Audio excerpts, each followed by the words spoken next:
Et la maison qui est bâtue sur le sable. Et Frère me dit, Jésus parlait ici d'une tempête qui approche et qui doit frapper chaque homme et chaque femme qui est dans ce monde. Il n'y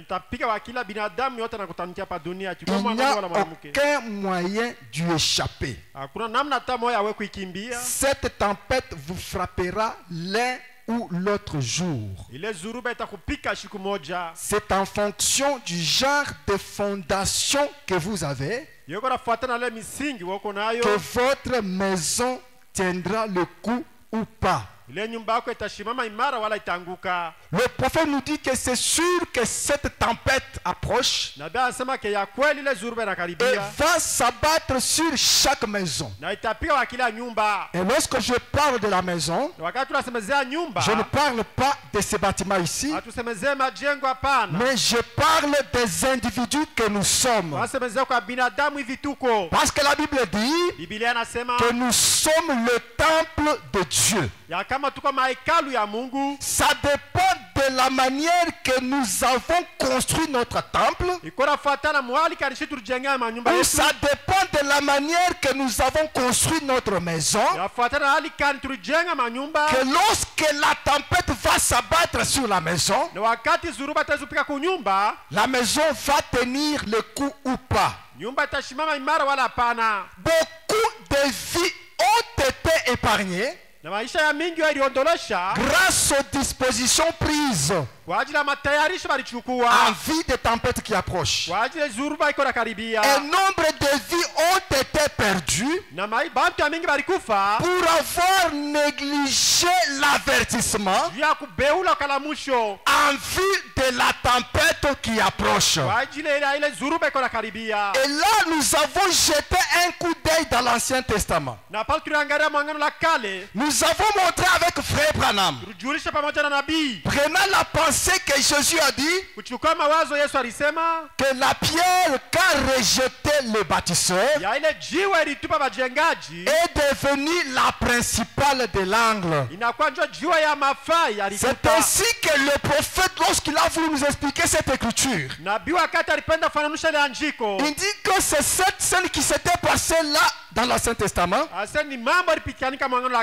lorsqu'on construisait la première maison de Dieu, ou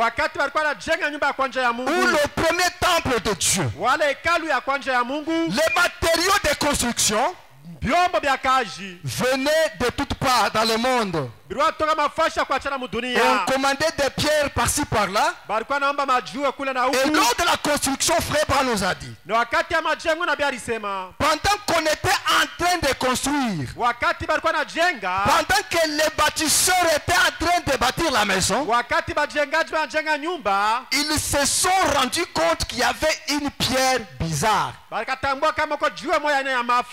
pierre qui n'avait pas vraiment la forme. Une pierre qui, selon eux, n'avait pas d'importance. Ils se sont dit seulement de jeter cette pierre-là ou de la mettre à côté et de continuer leur construction.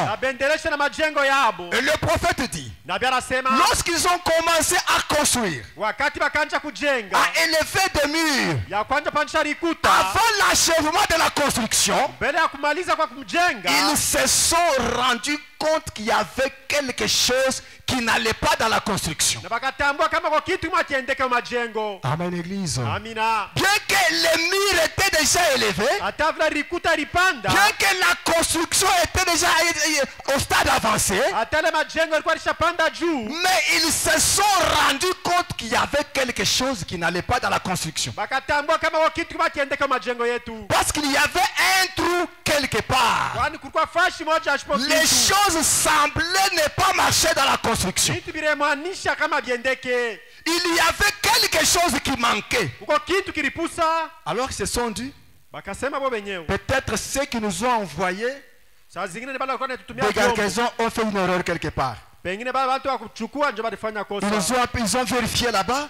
à Jopé, à Liban et partout ailleurs, pour voir s'il y avait une erreur qui avait été commise quelque part. Si par exemple il y a une autre cargaison qui manquait, mais la réponse était non. Tout ce que nous avons envoyé ça. Mais ça ne va pas parce que nous avons vérifié partout. Nous avons regardé chaque cargaison. Nous avons utilisé chaque pierre que vous avez envoyée. Mais nous nous sommes rendus compte qu'à la fin, il y a un trou quelque part. La maison n'est pas correcte. Il y a une erreur quelque part. La maison n'est pas bien construite. Amen, église. C'est à ce moment-là que Frère Branham dit, après avoir vérifié, regardez par-ci par-là, ils se sont rendus compte que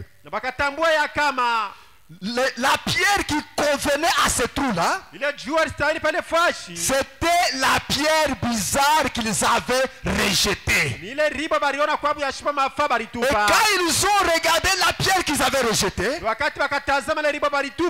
la chose a été réglée. C'est là que Frère Branham dit, c'est ça qui ne va pas avec la construction du bâtiment épouse aujourd'hui. Nous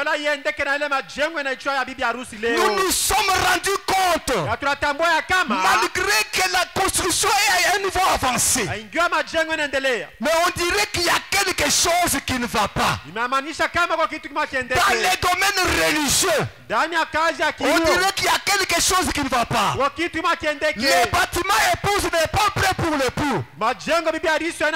Pourquoi cela? Parce qu'on a rejeté la pierre bizarre. On a pensé que cette pierre n'avait pas d'importance.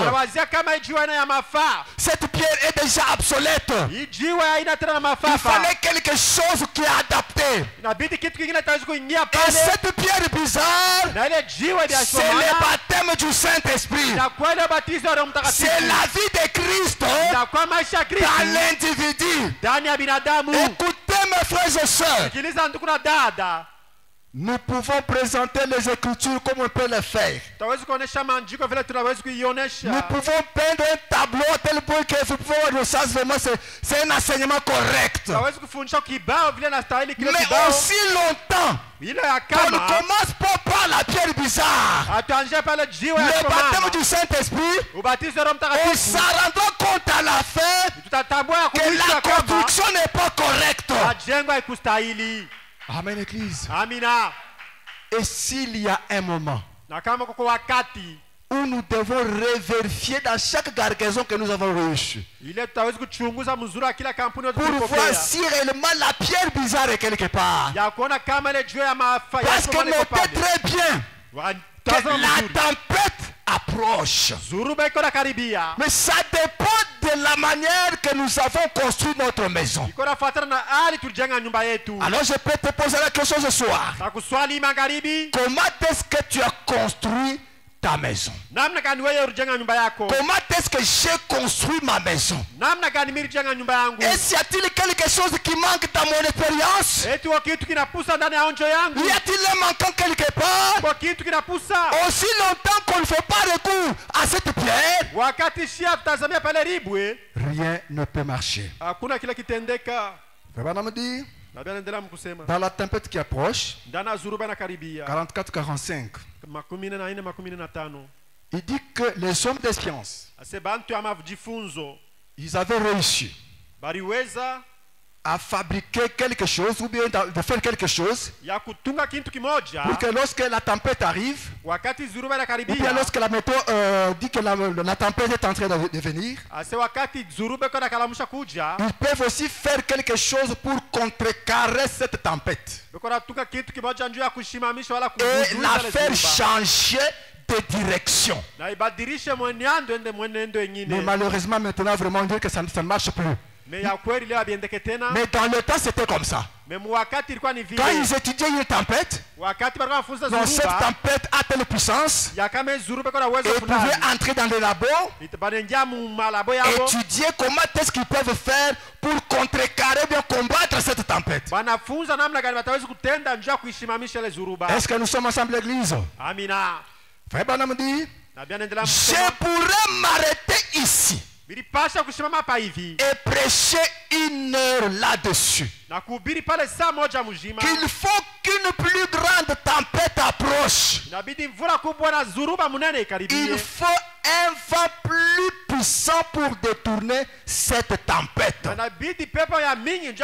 C'est ce qu'il en est aujourd'hui. Et nous savons tous qu'il y a une tempête qui approche. On va voir ça. Nous savons tous qu'il y a une tempête qui approche. Combien savent qu'il y a une tempête qui approche? Et le seul vent que je sache qui va détourner cette tempête, ce sera ce vent impétueux qui tomba à la Pentecôte. On m'a dit que même des hommes de cette ville parle maintenant contre le communisme. Et il devrait le faire. Mais parler simplement contre cela ne suffit pas. Nous devons trouver comment détourner la chose. Et puis il n'y a qu'une seule chose qui peut détourner cela. C'est une tempête plus puissante qui peut la contrer, lui faire changer de direction. Nous avons vu la maison Moïse, le temple Moïse. Lorsque Moïse est venu au monde, il avait une mission. Sa mère lui disait toujours, toi tu n'es pas un Égyptien, toi tu es un Hébreu. Lorsqu'on t'a mis au monde, regardez ce que nous avons vu. Regarde les signes que nous avons vus. Moïse grandissait avec cette connaissance. Il croyait que moi je ne suis pas un Égyptien de par l'enseignement de sa mère. Mais malheureusement pour lui, il n'avait que l'enseignement seul. Amen, l'église. Et il s'est rendu compte après que l'enseignement seul ne peut jamais suffire. Mais il faut quelque chose d'autre. La connaissance de la parole, dit frère Branham, c'est une bonne chose. Mais s'il n'y a pas un autre contact, ça sera seulement une foi intellectuelle. Et dans le cas d'épreuve de force, on n'a pas besoin simplement de la connaissance intellectuelle, mais nous avons besoin d'un autre contact. Nous avons besoin d'une expérience personnelle. Nous avons besoin de quelque chose de réel. Amen. Et c'est cette pierre bizarre qui peut nous aider à avoir ces contacts personnels, avoir cette expérience derrière le désert, avoir Jésus-Christ devenant réel dans la vie des hommes et des femmes. Parce qu'il est écrit, la lettre tue, mais l'esprit vivifie. Je peux avoir toute la connaissance possible, toutes les citations possibles. Ce n'est pas mal, c'est bien. Mais il faut quelque chose d'autre. Il faut un autre contact. S'il y a quelque chose dont nous avons réellement besoin ce soir, Seigneur Jésus, donne-moi cet autre contact, cette autre connexion. Les signes de 1963. Alama ya mwile tarehe. Febana dit c'est 686. Na bia nasema hivi.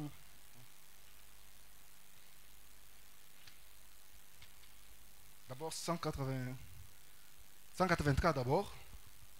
Maintenant, sasa hivi, chaque événement spirituel est un signe venant de Dieu. Kila tendo cha kiroho inakuwa alama ya kutoka kwa Mungu. Chaque événement spirituel Faites attention. Remarquez bien cela. Voyez-vous? Surveillez. Chaque événement spirituel, tout ce qui arrive est un signe. Nous ne sommes pas ici par hasard. Ces choses n'arrivent pas simplement par hasard. C'est un signe. C'est un signe que nous devons nous dépêcher et de nous mettre à l'abri. Frère Branham dit, je ne peux pas comprendre comment une personne peut regarder la télévision, peut écouter les informations, peut voir les événements qui se passent dans le monde entier et manquer de se repentir. Je ne comprends pas. Parce que tout ce qui se passe, c'est un signe. Et le prophète a dit, nous n'avons pas ici une retraite. Ici dans le monde, il n'y a aucun endroit où nous pouvons nous cacher. Nous sommes en sécurité. Il n'y a aucun pays. Amen l'église. Aucun pays où nous pouvons aller pour que nous sommes en sécurité. Que ce soit le Congo, en Afrique, en Asie, tout est certain. Le seul endroit de sécurité, c'est en Jésus-Christ. Amen. Et comment est-ce qu'on peut entrer en Christ? Nous avons tous été baptisés dans un seul esprit pour former un seul corps. Amen. Madame dit, c'est un signe que nous devons nous dépêcher et nous mettre à l'abri. Noé est un signe pour sa génération. Élie est un signe pour la sienne. Jean était un signe pour la sienne. Le message de l'heure est un signe. Aujourd'hui, Dieu nous a envoyé un autre signe. Moïse était un signe pour son jour. Jérémie un signe pour son jour. Lorsque Dieu envoie un prophète, c'est un signe sur la terre. Et lorsqu'un prophète vient, il vient d'une part avec un message de grâce et un avertissement en vue de jugement. C'est ainsi qu'en ce temps de la fin, Dieu nous a envoyé un autre signe. C'est le prophète William Branham. Lorsque nous voyons Moïse, lorsque Dieu l'avait envoyé, il était un signe. Il avait le programme de Dieu pour cette génération-là. Il avait la volonté parfaite de Dieu pour cette heure-là. C'était quoi? De prendre les enfants d'Israël, de faire quitter l'Égypte, faire la terre promise. C'était ça le programme de Dieu dans ces jours-là. C'était ça la vision du message de Moïse. Mais lorsqu'ils sont sortis, nous nous rendons compte que les enfants d'Israël ont commencé à fainéanter autour de la montagne. Ils ont commencé à faire des commerces autour de la montagne. Ils ont commencé à faire des histoires autour de la montagne. À tel point qu'ils ont passé 40 ans sans posséder le pays. Amen. Et en ce temps de la fin, nous avons un prophète, William Marion Branham, avec un message. Il a une vision. Le message a une vision. Il y a un programme de Dieu pour cette heure-ci. Ce n'est pas seulement nous rassembler, commencer à compter le nombre de gens. Non, Frère Branham n'est pas venu pour ça. D'ailleurs, il a dit, je ne suis pas venu pour amener les gens à me suivre ou à se rattacher à mon ministère. Mais ma mission Branham, c'est pour s'établir une véritable relation entre l'homme et Dieu. Alors, je peux me poser la question. Donc, si je ne suis pas en relation véritable entre moi et Dieu, là, il y a lieu de dire peut-être que le message n'a pas atteint son objectif dans ma vie. Alors si tel est le cas, ma place c'est à l'autel. Dans le message, je serai avec toi comme j'étais avec Moïse. Ici en 1960, 76, Frère Branham dit ceci. Un peu rapidement là, si on peut nous... Je serai avec toi comme j'ai été avec Moïse. Frère Branham dit, voici donc mon désir, frère. Il dit, juste vous installer dans l'élevage des moutons ne vous suffit pas. Juste commencer à faire un petit commerce. Voilà mon désir, frère. C'est juste vous installer dans l'élevage des moutons ne vous suffit pas. Vous engagez dans une espèce de commerce ne vous suffit pas. Juste adhérer à l'église et mettre votre nom dans le registre ne vous suffit pas. Parce qu'il y a quelque chose qui appelle. Loin au-delà de cette ligne suivante et au-delà du Jourdain, jusqu'à ce que vous tombiez dans les bras de Dieu. Le désir de Frère Branham n'est pas seulement de s'installer autour de nous, commencer à faire des commerces. Ce n'est pas mal de le faire. Élever des poules, ce n'est pas mal. Élever des moutons, ce n'est pas mal. Parce que lorsque vous lisez la Bible, dans Luc 17, 26 à 30, la Bible dit ce qui s'est passé du temps de Noé arrivera de même au jour où le Fils de l'homme apparaîtra. Les hommes mangeaient, les hommes buvaient, mariés se mariaient et mariaient leurs enfants. Mais pourquoi Dieu fait mention de ces choses? Et c'est mauvais de se marier? C'est mauvais de marier les enfants? Ou bien de manger et de boire? Ce n'est pas mauvais. Mais le problème est que quand les gens ont pris plus d'attention à cela, ils ont pensé que la raison pour laquelle Dieu les a placés sur la terre, c'est seulement marier, se marier, construire. C'est là qu'il y a des problèmes. En dépit de tout ce que nous pouvons faire sur la terre, il y a une autre vie meilleure que celle-ci. Nous pouvons construire, nous pouvons nous marier, nous pouvons construire un grand tabernacle, nous pouvons faire des grands commerces, ce qui est une bonne chose. Mais nous devons faire ces choses en pensant que ce sont des choses secondaires. Il y a quelque chose de très important. C'est cette relation entre moi et Dieu. Alléluia. Amina. Ça dépend de la manière que nous avons construit notre maison. Parce que c'est sûr que la tempête va frapper chaque homme, chaque femme qui est sur la surface de la terre aujourd'hui. Mais ça dépend de la manière que nous avons construit notre maison. Signe 186. Oh, mes petits, mon frère, ma soeur, mettez-vous sous les signes sans tarder. Ne vous contentez pas d'un substitut. Ne faites pas juste l'imaginer. Restez là jusqu'à ce que vous sachiez que le signe est appliqué. Jusqu'à ce que la pensée qui était en Christ soit en vous.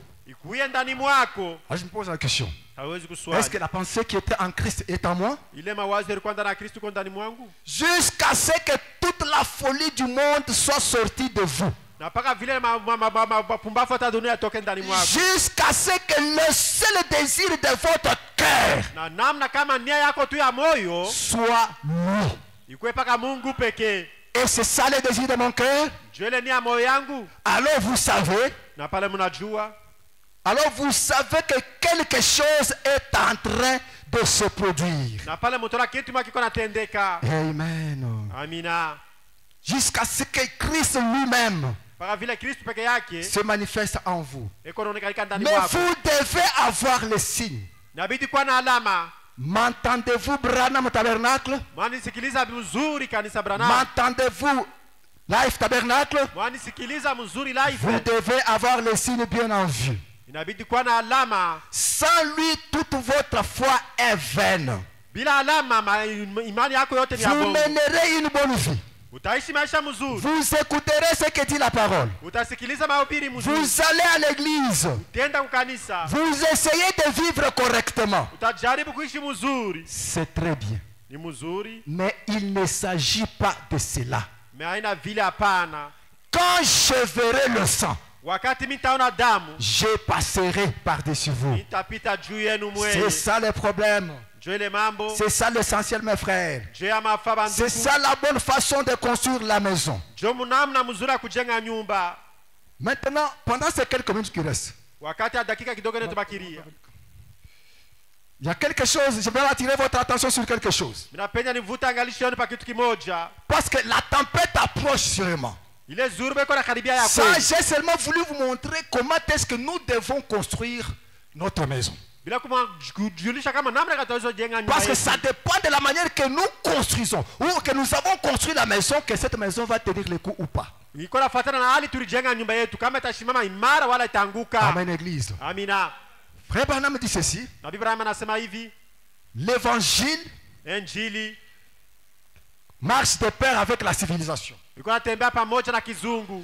soleil se lève à l'est et se couche à l'ouest. Vous le croyez, non? Et vous le voyez. Et la civilisation a commencé aussi à l'est et est en train de partir à l'ouest. Parce que frère Branham dit, l'évangile marche de pair avec la civilisation. Et au temps où nous vivons, c'est le temps où l'est et l'ouest se sont rencontrés. Le même fils qui s'est levé à l'est, c'est le même fils qui s'est manifesté à l'ouest. Mais là, regardez la civilisation. La civilisation a commencé à l'ouest, à l'est plutôt. Je pense que vous connaissez la plus vieille civilisation. Je pense dans la salle quelqu'un qui peut m'aider à donner la réponse.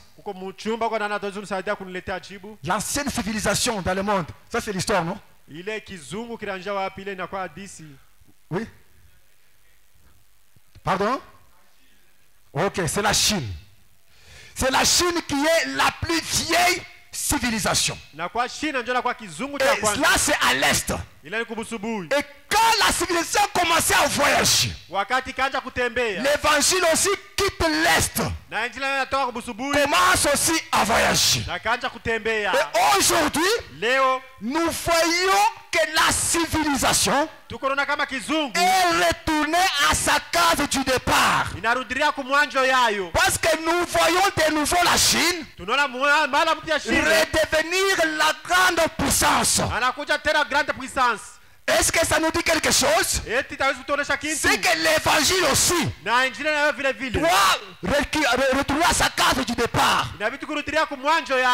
Rentrer à l'ouest, à l'est, chez les Juifs. Maintenant notez que Dieu ne traite pas avec deux peuples au même moment. Les gens des nations et les Juifs au même moment. Suivez-moi très bien, je vais attirer votre attention sur quelque chose. Dieu ne peut pas travailler avec les Juifs et les nations au même moment. Donc, dès que les Juifs faut récupérer la parole, faut avoir l'évangile, là ça sera fermé pour nous les gens des nations. Et c'est pour bientôt. Parce que la Bible dit, regardez les fiquis. lorsque les figuiers bourgeonnent, et frère Branham dit, les figuiers représentent toujours Israël. Le figuier qui bourgeonne, qu'est-ce que ça veut dire? Parce que je ne saurais pas lire. Qu'est-ce que ça veut dire? Lorsque vous verrez Israël de nouveau avoir un réveil pour rentrer dans son pays, là notez que le jour est proche. Et frère Branham dit, depuis beaucoup de générations, Israël était éparpillé partout dans le monde. Jusqu'il n'y a pas longtemps, aux environs de 1946, qu'ils ont vu Israël redevenir une nation. Israël de nouveau dans son pays. C'est un grand signe pour nous, l'église des nations. Parce que d'ici là, Israël va recevoir l'évangile. Et là, ça sera clôturé pour nous, les gens des nations. Dans la seconde venue du Seigneur, Frère Branham dit quelque chose ici. Paragraphe 43. Je vais lire un peu à son temps là. Eh bien, remarquez, juste avant, il avait prophétisé ici en ces termes. Le mur de Jérusalem seront foulés aux pieds par les gentils, jusqu'à ce que la dispensation des gentils soit terminée. Les musulmans se sont emparés. Nous le savons. Et j'aimerais que vous considériez la crise ce soir. Comment Ismaël et Isaac s'empoignent toujours juste là à Jérusalem. Et il a été prédit qu'il serait. Il y a quelques années. Maintenant, c'est Jésus qui parle. Dès que vous verrez les figuiers bourgeonner, eh bien, les Juifs ont été éparpillés dans le monde entier. Un grand nombre de millions en Allemagne, en Italie, aux États-Unis et partout dans le monde. Et Dieu, comme il avait fait dans le premier jour, en endurcissant le cœur de Pharaon, il a endurci le cœur de Mussolini envers les Juifs. Et les Juifs furent chassés de l'Italie. Il a endurci le cœur d'Hitler. Ils furent chassés de l'Allemagne. Il a endurci le cœur de Staline. Ils furent chassés de la Russie. Est-ce que vous me suivez, Église? Frère, il est plus tard que vous ne le pensez. Sodome et Gomorrhe ne savaient guère cette nuit-là qu'elles vivaient leur dernière heure. L'Égypte ne savait guère que l'âge de la mort, dont l'avenir était prédite, viendrait cette nuit-là. Pire Labor ne savait guère que Séred aurait lieu. Nous avons été pesés dans la balance de Dieu. Et nous sommes trouvés légers. Je saute un peu là, gagne le temps. Il est plus tard que nous ne le pensons. 54.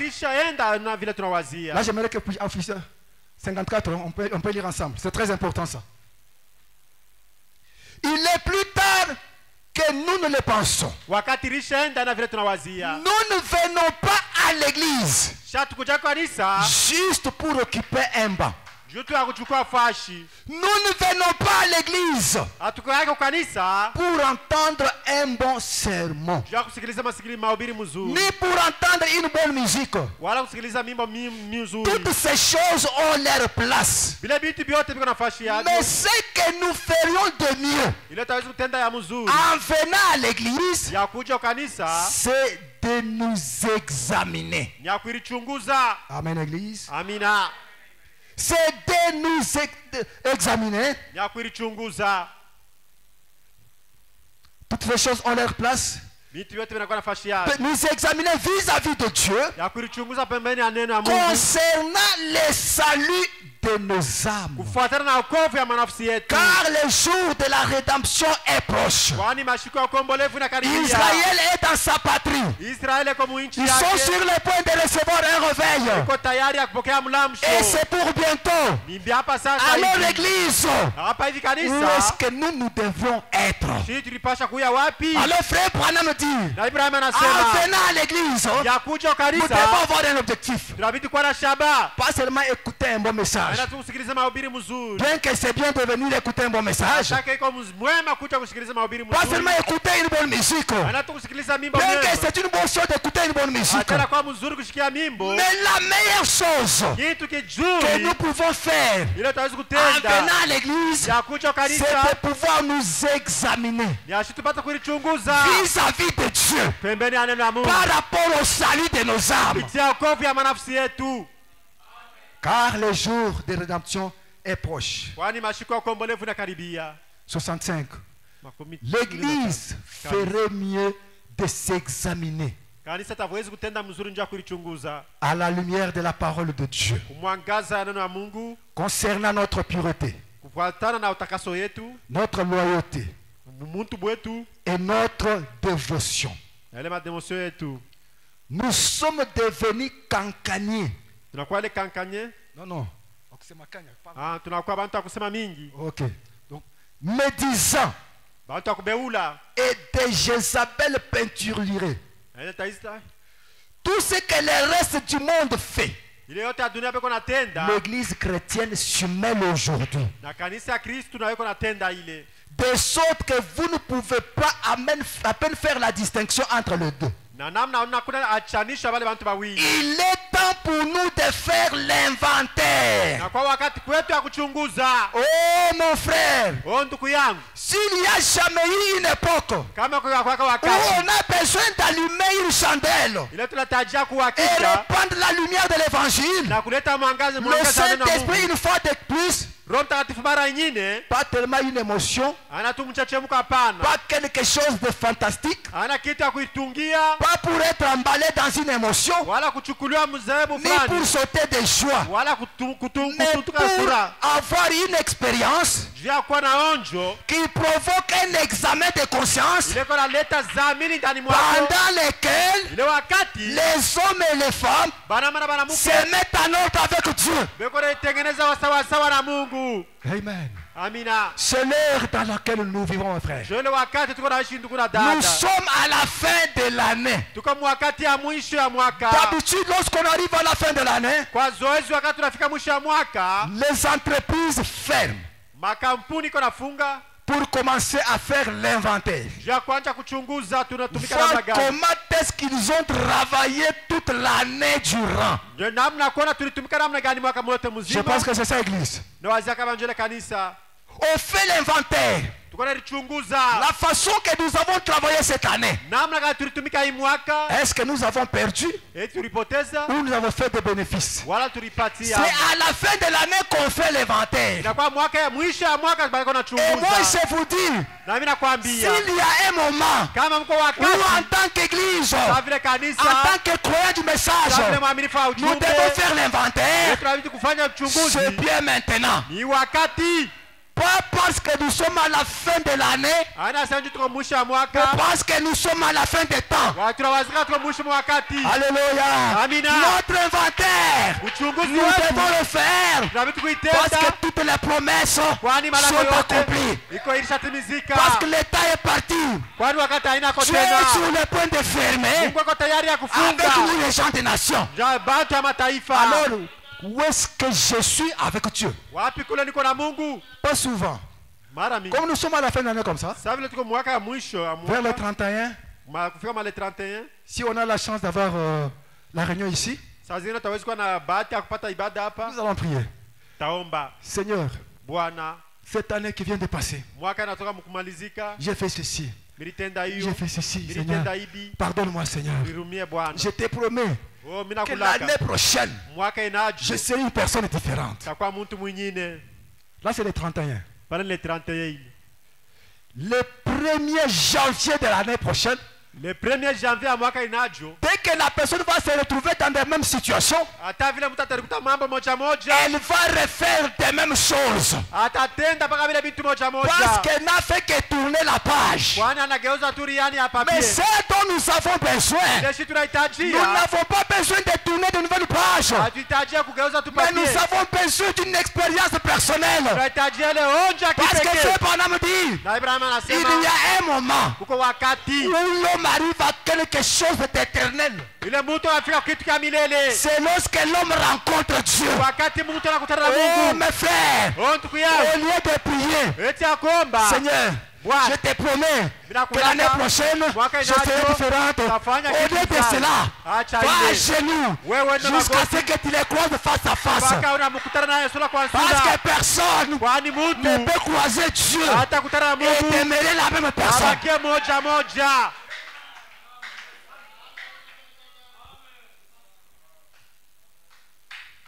C'est le temps de faire l'inventaire, mes frères. Frères, dans ces glorieuses heures que nous vivons maintenant, il nous incombe à nous, l'église du Dieu vivant, de nous examiner, de venir devant Dieu, d'allumer la chandelle de la parole, de l'évangile, et de nous examiner pour voir s'il nous manque quelque chose. Surtout quand nous voyons ce qui se passe. Nous sommes au temps de la fin. 79. Maintenant, écoutez bien. Un homme, je pense qu'il y a des hommes ici, ou une femme ne peut jamais aller au ciel sans être né de nouveau. C'est ça le programme de Dieu. Mes frères, c'est inévitable. Comme je vous l'ai dit, nous pouvons nous couvrir des Écritures. Frère, d'ailleurs, quand on parle du Saint-Esprit, toi tu vois quoi? Toi tu vois quoi? C'est bien. On peut peindre un beau tableau là, à tel point qu'on peut me donner un Saint-Esprit de citation. Excusez-moi. Où je peux expliquer avec les Écritures. Oui, c'est bien. Mais plus la construction avance, si je suis honnête et sincère, je vais simplement me rendre compte, non, il y a vraiment quelque chose qui ne va pas. Amen. Il y a un manquant quelque part. Vous vous rappelez de cet enfant qui avait le cerf-volant? Fabana me dit, la corde était longue. L'enfant était en train de courir avec son cerf-volant. À tel point que le cerf-volant était devenu invisible. Un papa est venu là-bas. Petit, qu'est-ce que tu regardes? Non, je regarde mon cerf-volant. Il dit, le cerf-volant? Je ne vois pas le cerf-volant ici. L'enfant qui dit, moi aussi, je ne vois pas le cerf-volant. Mais je tiens la corde. Et chaque fois que le vent souffle, je vois une attraction quelque part. C'est ce qui me rassure qu'il y a toujours un cerf-volant là-bas. C'est pourquoi, mes frères et sœurs, on peut venir te dire, toi ici, tu iras en enfer. Tu n'es pas chrétien. Tu n'es pas sauvé. Oui, on peut te dire ça. Mais si du moins il y a cette pierre bizarre, péché d'alarme, tu peux dire, moi aussi, je ne vois pas la corde, mais je sens qu'il y a quelque chose que j'avais expérimenté quelque part. Tout comme je peux venir te dire, aujourd'hui, vous êtes tous sauvés. Vous irez tous au ciel. D'ailleurs, frère Branham, vous avez tous là-bas. Amen, l'église. À des fois, on peut dire ça. Tu peux aussi sauter. Mais lorsque tu vas revenir à toi-même, lorsque tu vas observer la construction, bien que le prédicateur a dit ça, mais lorsque je vois ma construction, je vois qu'il y a quelque chose qui manque. Alors mes frères et sœurs, s'il y a un moment pour observer, voilà, si quelque chose manque, c'est maintenant. Amen. Pour moi, ce n'est pas parce que vous avez parlé en langue, que vous avez crié, que vous avez dansé, parce que vous fréquentez l'église et que vous êtes assidu et que vous portez l'insigne de votre loyauté. Vraiment un bon frère, apparemment. Ce n'est pas cela. Il faut absolument qu'il y ait une relation qui vous unit, Christ et vous, jusqu'à ce que vous soyez un. C'est bien d'être un bon frère, d'être un bon membre de l'église, mais ce n'est pas de cela qu'il s'agit.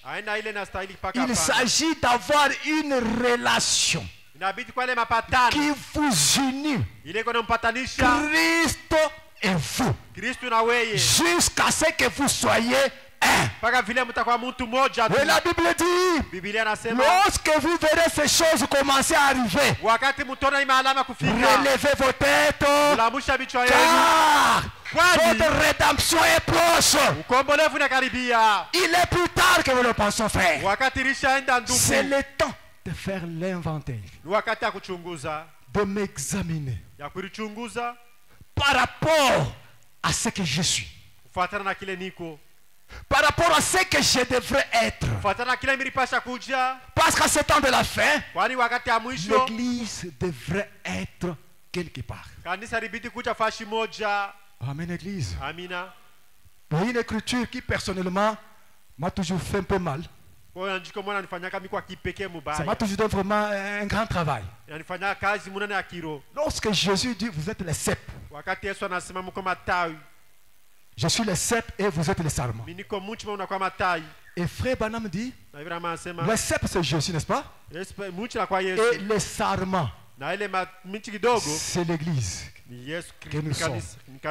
Et frère Branham dit, si la première branche qui est sortie du cep a produit une église primitive, c'est-à-dire la deuxième branche qui sortira du même cep, parce que c'est la même vie, c'est la même énergie, cette deuxième branche produira la même église primitive. Alors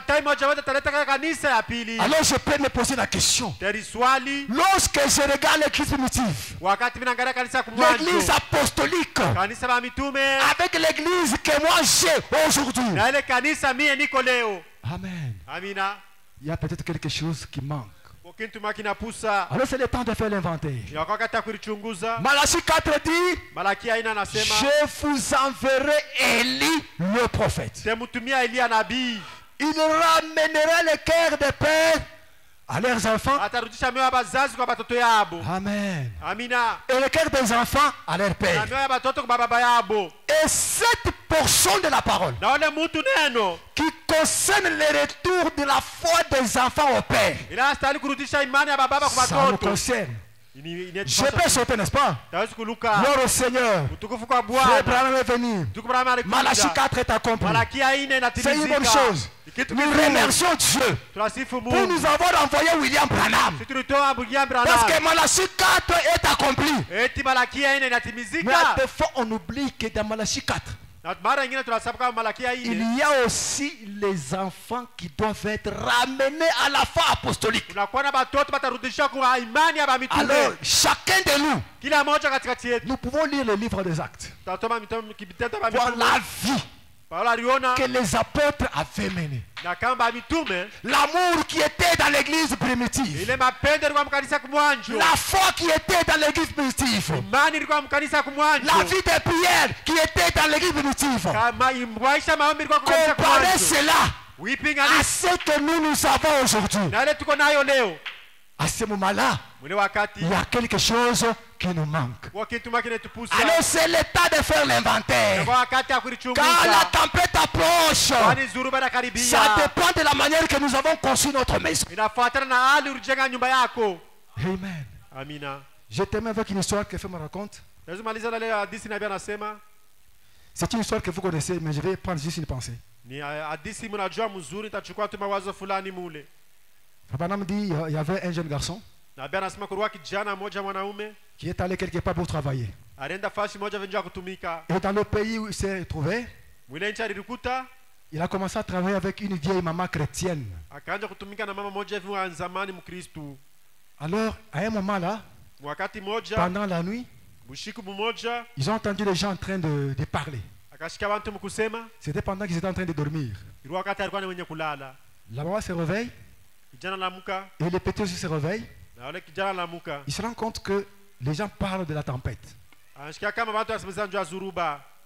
Alors la maman se réveille et commence à prier. Et pendant que la maman priait, le petit avait tellement peur. Alors la maman l'appelle, viens, on peut prier ensemble. Il dit, cette maman-là priait comme si elle connaissait Dieu depuis son enfance. Donc cette tempête-là, tout ce qui s'est passé, donc, ça ne représente rien pour la maman. Alors lorsque lui aussi a commencé à prier, lorsqu'il faut juste prier, un arbre tombe. Il chuchote, il laisse. Il commence encore à prier, un arbre tombe. Il chuchote, il laisse.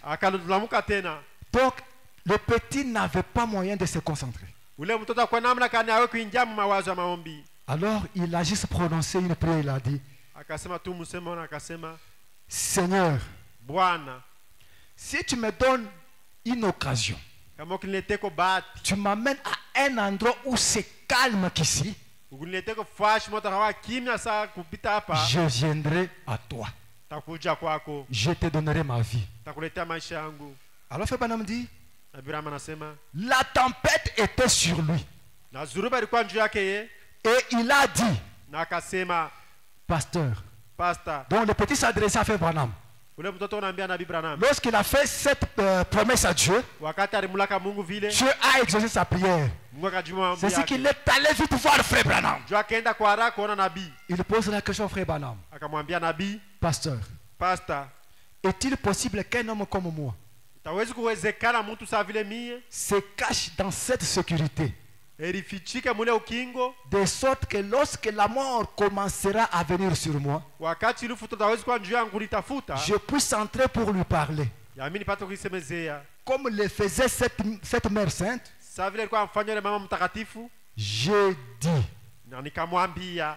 mon fils, le sang de Jésus-Christ qui avait fait d'elle ce qu'elle était peut faire de toi cela maintenant même. Le sang de Jésus-Christ qui a fait rendu cette mère capable peut faire de toi cela maintenant. Je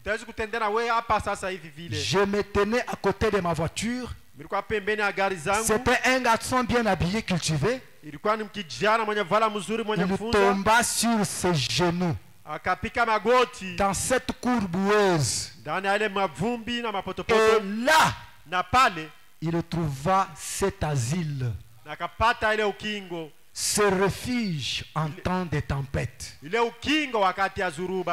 rocher dans une terre altérée. Vous n'avez pas à vous lasser tant que vous êtes dans ce rocher. Le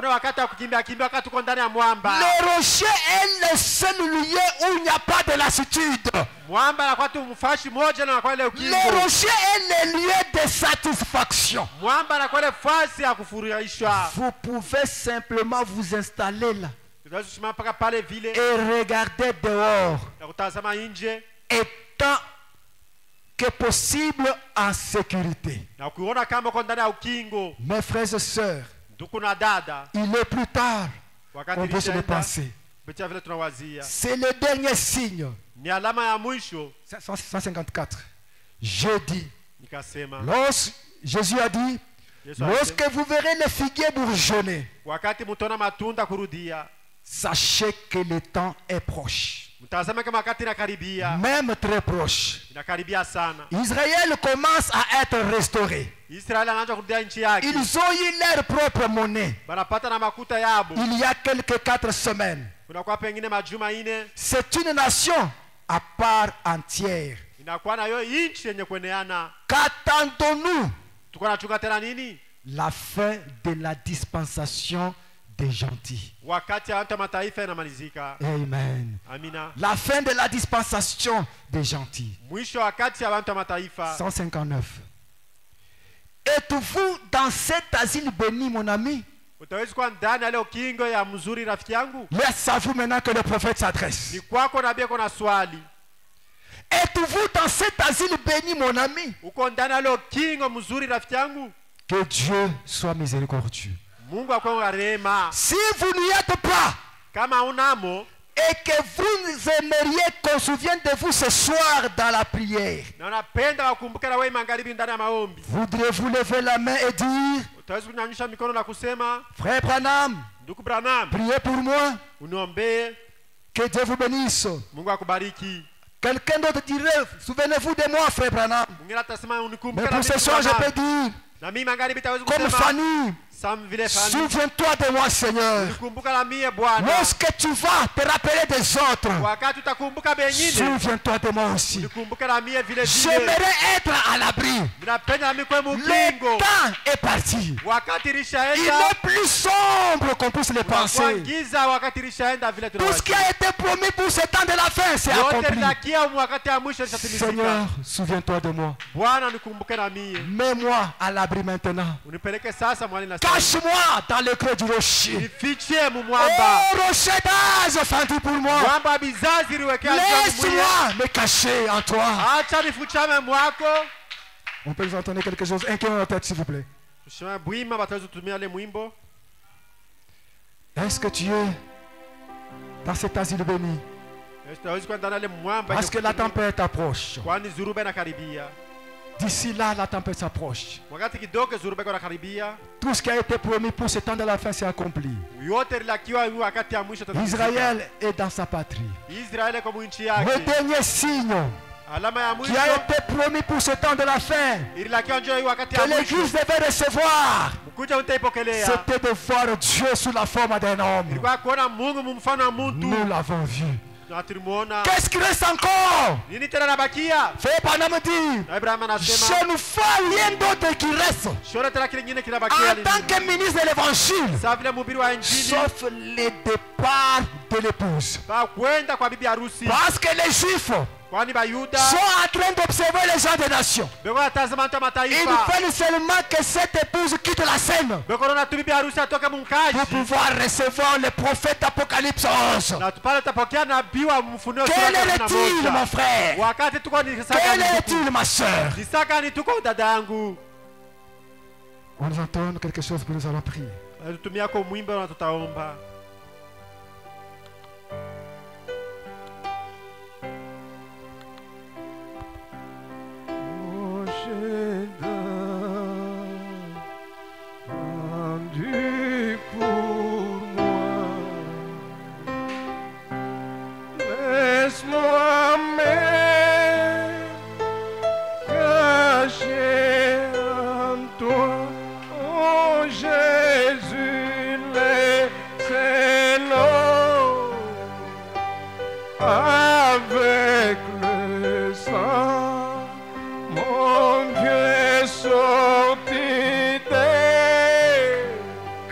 Ton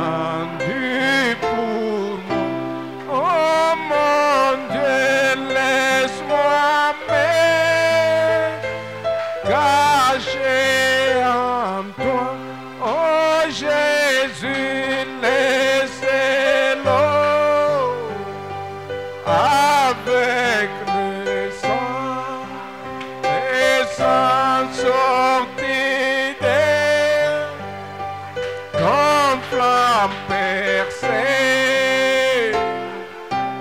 et très doux, pleurer mes deux,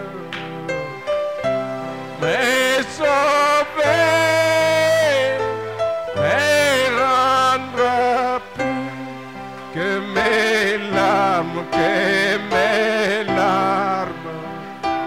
tout la jamais, à jamais que mon Dieu ne s'éteigne point. Oh, c'est là, non, pas mon péché. Oh Jésus, c'est toi seul qui dois sauver. Oh ma mère et ma mère, et ton frère, donne-moi.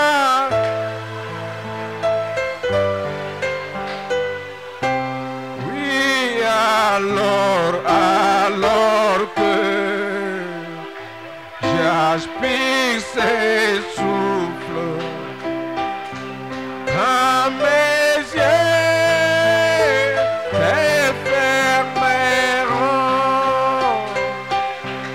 et quand je les verrai, je te verrai sur ton trône, oh Jésus, rendu pour moi. Laisse-moi me cacher, oui, alors que j'aspire ses souffles, quand mes yeux se fermeront, et moi, et quand je les verrai, oh mon Dieu, je te verrai sur ton trône, oh Jésus, rendu pour moi. Laisse-moi me cacher en toi. Quel merveilleux sauveur est Jésus mon roi, un merveilleux sauveur pour moi. Jésus, il cache mon âme dans le creux du rocher, où je vois les fleuves de Élie. Oui, oh Jésus, il cache mon âme dans les creux du rocher, couvrant la terre et sans eau. Oh Jésus, il cache ma vie au cœur de son amour. Là, il me couvre par sa main. Mon Jésus, là, il me couvre par sa main. Oh, quel merveilleux sauveur est Jésus mon roi, et mon fardeau il me décharge. Jésus il me soutient, je ne chancellerai pas, et il me donne assez de force.